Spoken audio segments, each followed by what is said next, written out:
मित्रों, राधे राधे। हमारे चैनल में एक बार फिर से आप सभी भक्तों का दिल से स्वागत है।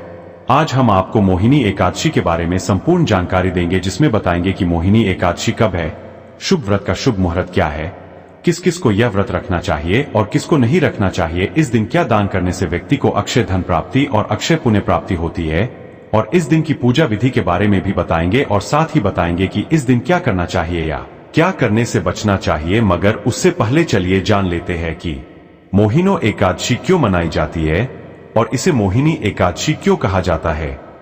व्यक्ति के जीवन पर और उसके प्रियजनों के जीवन पर इसका क्या प्रभाव पड़ता है।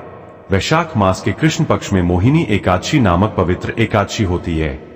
इस शुभ दिन पर व्रत करने से मनुष्य इस जन्म तथा पूर्व जन्म के सभी पापों से मुक्ति पा लेता है। इसलिए मोहिनी एकादशी में मेरु पर्वत जितने बड़े पापों को नष्ट करने की शक्ति है।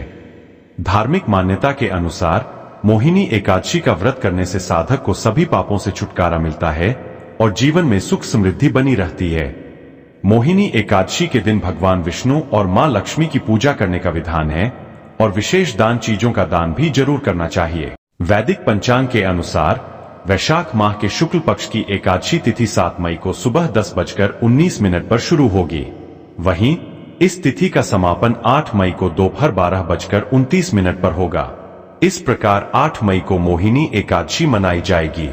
मोहिनी एकादशी के दिन जो व्यक्ति व्रत रखकर भगवान विष्णु की पूजा अर्चना करता है, उसे अक्षय पुण्य की प्राप्ति होती है, जिसका अर्थ कभी ना खत्म होने वाला पुण्य। मोहिनी एकादशी के दिन अन्न का दान करना सबसे महत्वपूर्ण माना जाता है। आप अपनी श्रद्धा और क्षमता के अनुसार गेहूं, चावल, दाल, आटा या अन्य किसी अनाज का दान कर सकते हैं।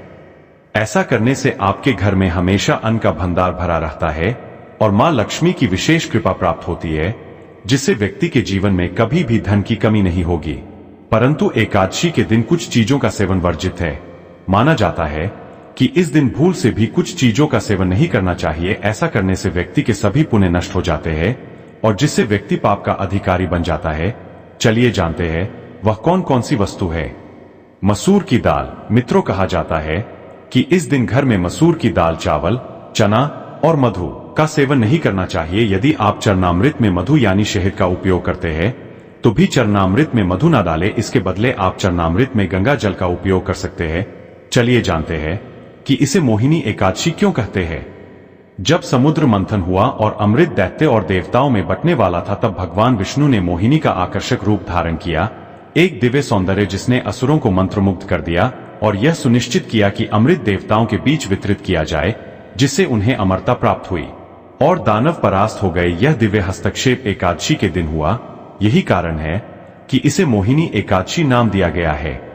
एकादशी व्रत एक पवित्र व्रत है और इसके दौरान कुछ नियमों का पालन करना आवश्यक है। इन नियमों का पालन करने से एकादशी व्रत का संपूर्ण फल प्राप्त होता है और पापों से बचा जा सकता है। चलिए जानते वो नियम जिनका पालन करना चाहिए। एकादशी व्रत के दौरान दशमी तिथि में पड़ने वाली एकादशी को त्याग देना चाहिए।